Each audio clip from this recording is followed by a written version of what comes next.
Now this is an unusual gadget, a hand grinder with flat burrs, and it comes with two types, conventional flats for espresso and ghost burrs for brewing. It's called the Orca from Cafesing. I had a serious problem with it right out of the box, and I almost didn't review it because communicating with the company was so difficult. The little cover attached to the crank handle was misaligned, so normal operation caused it to dig into the grind adjustment ring, showering my coffee with aluminum flakes. So I made a private video and uploaded it and asked them to comment. They refused even to look at the video and said they only want honest reviews, as if I was asking them to do something dishonest. So I emailed back, tried to clarify, and they misinterpreted me again, saying that I must have found that the product doesn't suit me and that it would be okay not to review it, which is not what I said. So back and forth a couple of times, and they still haven't looked at the video. Anyway, I decided to just turn down the cover, make it undersized, and go ahead with the review. I took about 1 millimeter off of it, so it fits properly now. I still cannot tell you if this is a common problem or if I just got a bad one. So bear that in mind, and let's get to it.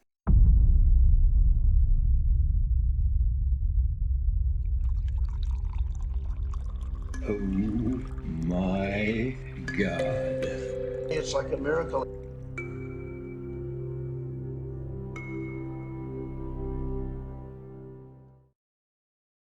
First impressions, well, it's heavy and it feels substantial. The structural quality is good, but not so much the fit and finish. But don't be too disappointed because it makes good coffee, espresso in particular, which I will get to.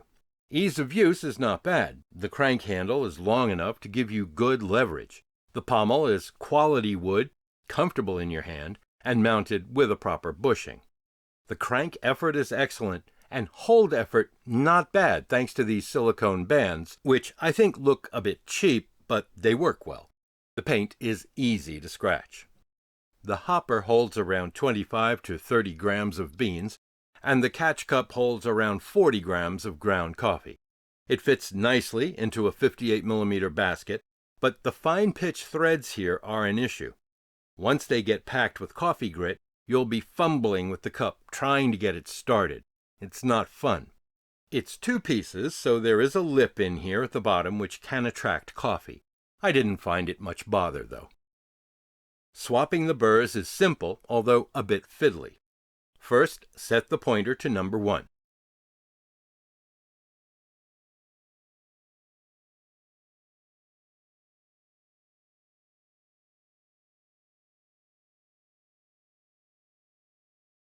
This plate with the drive pin is slotted and lines up with flats on the shaft.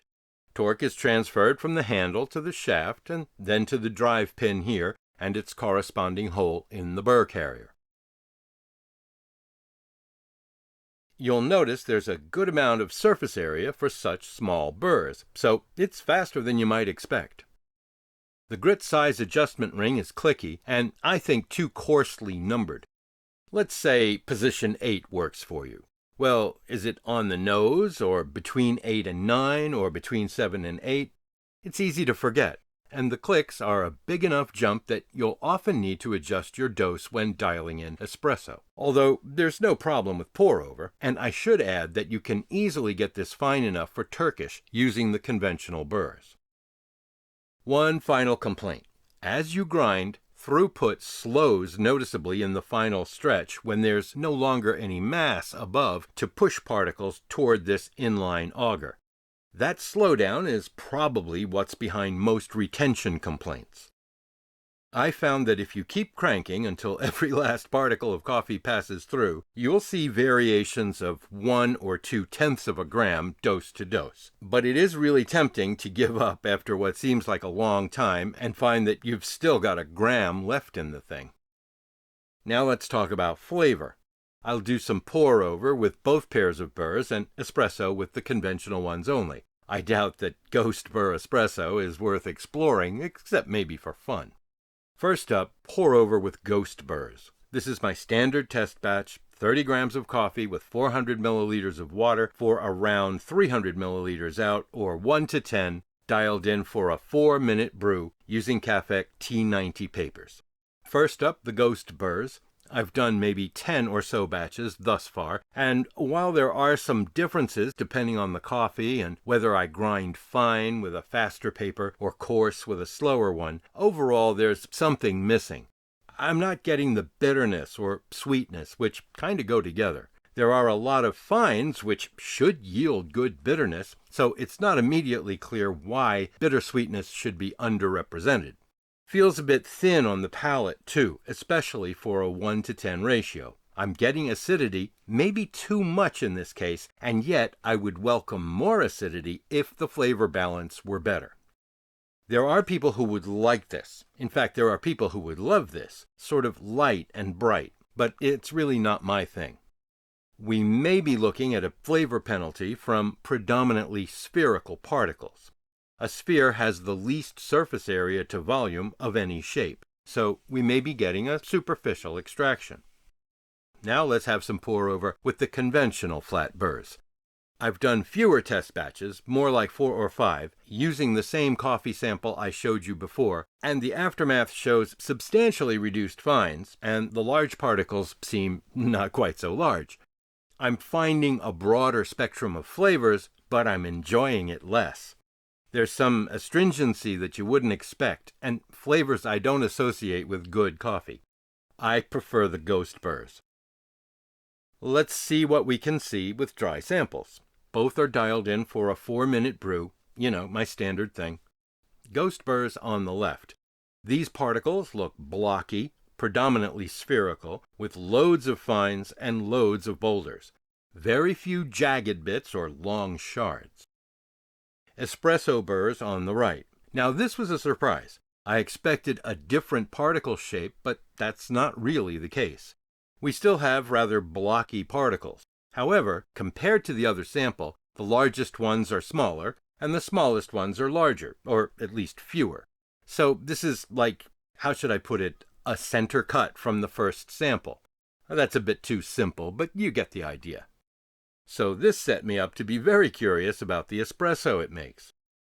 I made a lot using the conventional burrs, and I have to say I liked it. I tried it with a few different types of coffee, and overall I found it well-balanced, complex, and full-bodied.